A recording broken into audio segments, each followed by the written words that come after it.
पुस्तक की पहली कविता हम पंक्षी उन्मुक्त गगन के, जिसके रचयिता हैं शिव मंगल सिंह सुमन।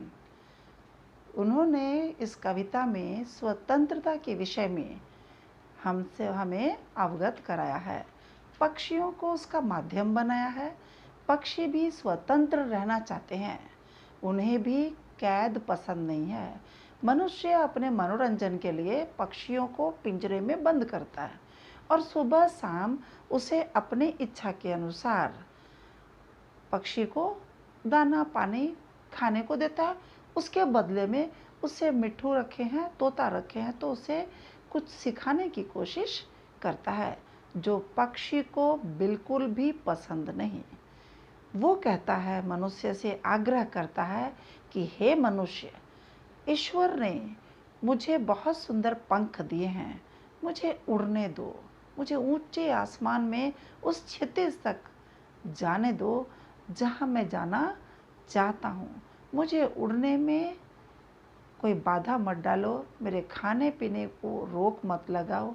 पिंजरे में बंद करके अपने स्वार्थ के लिए, अपने मनोरंजन के लिए मुझे कैद मत करो। पहली 4 पंक्तियाँ देखिए। हम पंक्षी उन्मुक्त गगन के, पिंजर बंद न गा पाएंगे, कनक तीलियों से टकराकर पुलकित पंख टूट जाएंगे। हम पंक्षी उन्मुक्त गगन के, पिंजर बंद न गा पाएंगे, कनक तीलियों से टकराकर पुलकित पंख टूट जाएंगे। उन्मुक्त यानी आज़ाद, स्वतंत्र। पिंजरबद्ध यानी पिंजरे में बंद।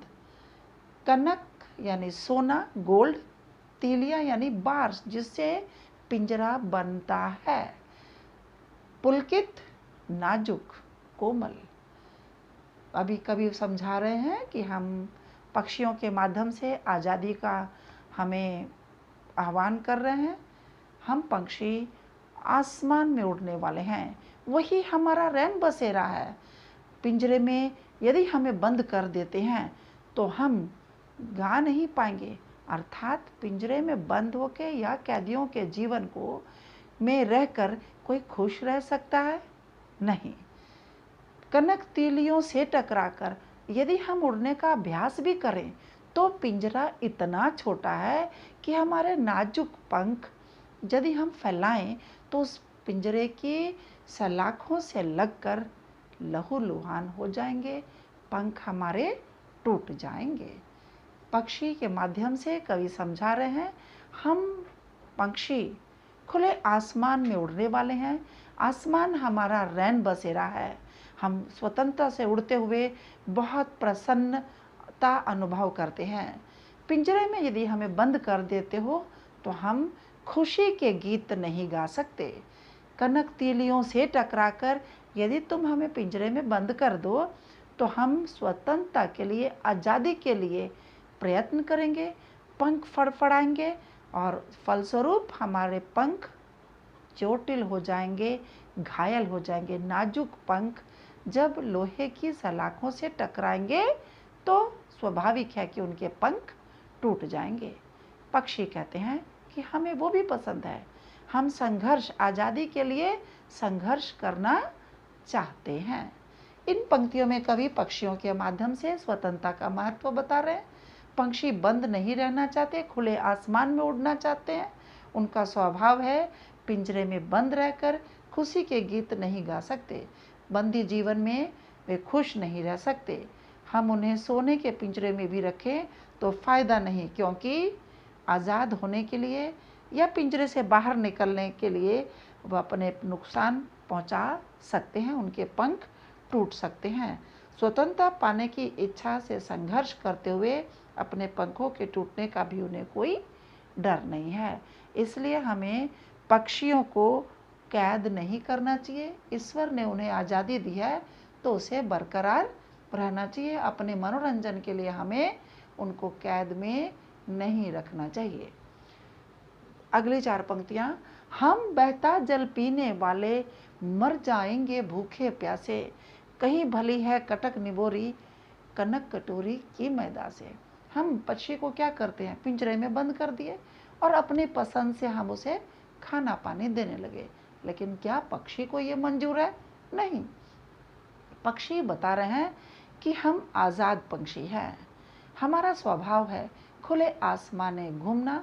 जहाँ दिल किया, नदी से हमने पानी पिया, झरने से पानी पिया, या किसी के आंगन में नल से पानी पिया, ये हमारी इच्छा पर निर्भर करता है।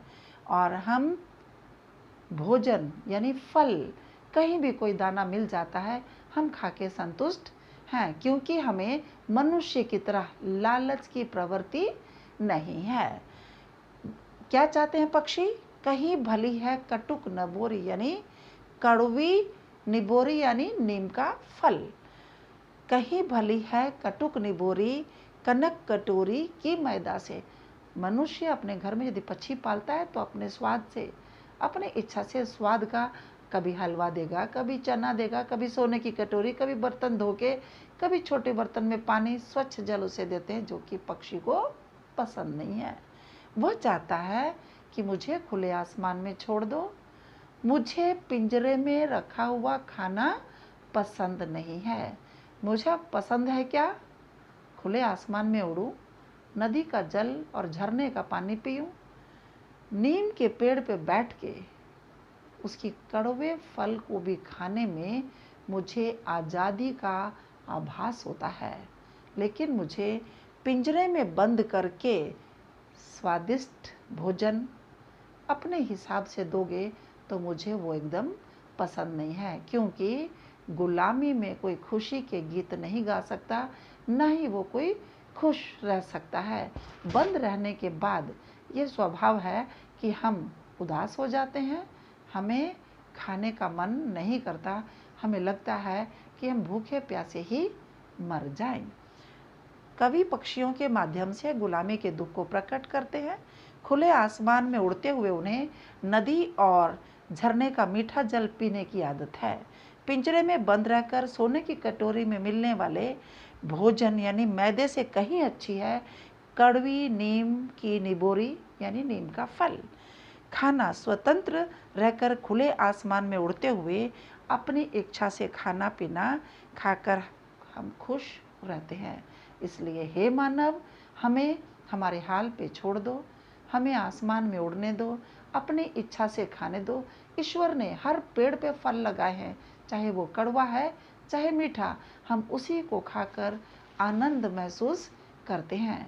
नदी का पानी पीकर, झरने का पानी पीकर, या कहीं बाहर कुएं का पास रखा हुआ पानी पीकर हम अपनी उदर पूर्ति और अपनी प्यास को बुझाते हैं।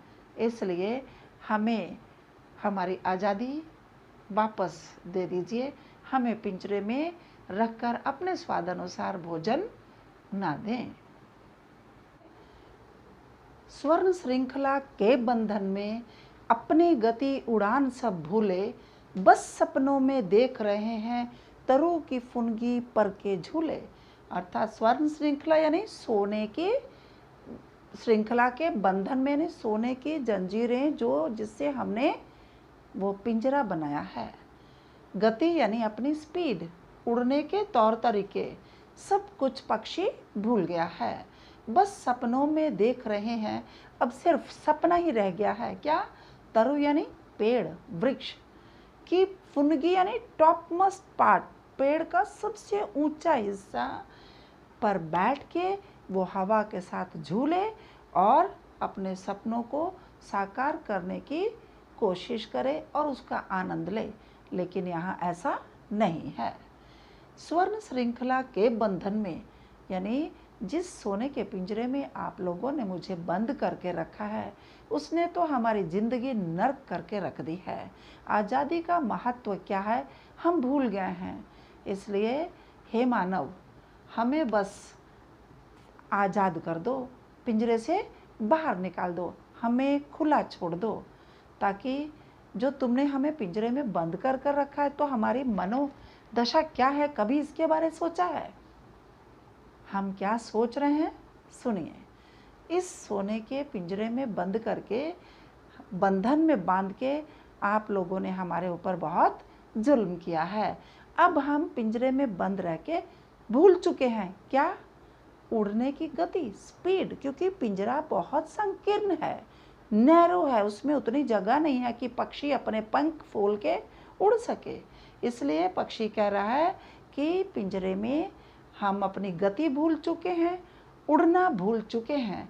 बस अब पिंजरे में बैठ के हम सिर्फ सपना देख रहे हैं। क्या? कि काश हम पेड़ की सबसे ऊंची टहनी पर बैठकर हवा के मंद मंद झोंके से हम वो आनंद लें जैसे बाकी सब पक्षी लेते हैं। इन पंक्तियों में कवि कह रहे हैं कि पक्षी की आज़ादी खत्म हो गई है। सोने के पिंजरे में बंद रखने से अपनी चाल, उड़ान भरने के तौर तरीके सब भूल चुके हैं।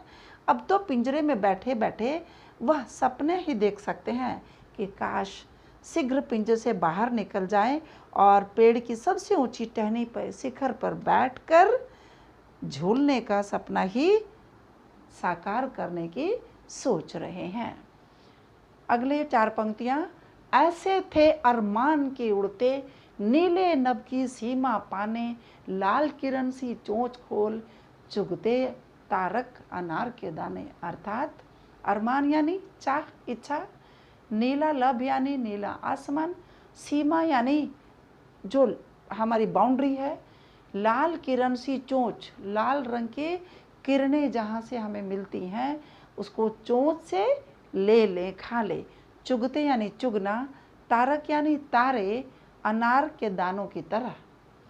पक्षी कहता है कि हमारी इच्छा है, हमारी अरमान है, हमारी ख्वाहिश है कि हम आसमान में यहाँ से लेके वहाँ तक उड़े, नीले नभ की सीमा पाने यानी एक छोर से दूसरे छोर तक हम उड़ते हुए जाएं और आसमान में अपनी चोंच से आसमान के तारों को अनार के दानों की तरह चुग लें।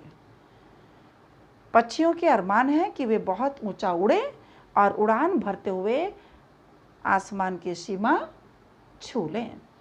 पक्षी अपनी इच्छा व्यक्त करते हुए कहते हैं कि पक्षियों की इच्छा खुले नीले आसमान में उड़ने की है, उड़ते हुए आसमान की सीमा पाना चाहते हैं। वे अपनी चोंच से आसमान के तारों को अनार के दानों की तरह चुगना चाहते हैं। पक्षियों के अरमान है कि वे बहुत दूर तक और बहुत ऊंचा उड़े और उड़ान भरते हुए आसमान की सीमा, हद तक जाकर देख के आए कि उसके आगे क्या है।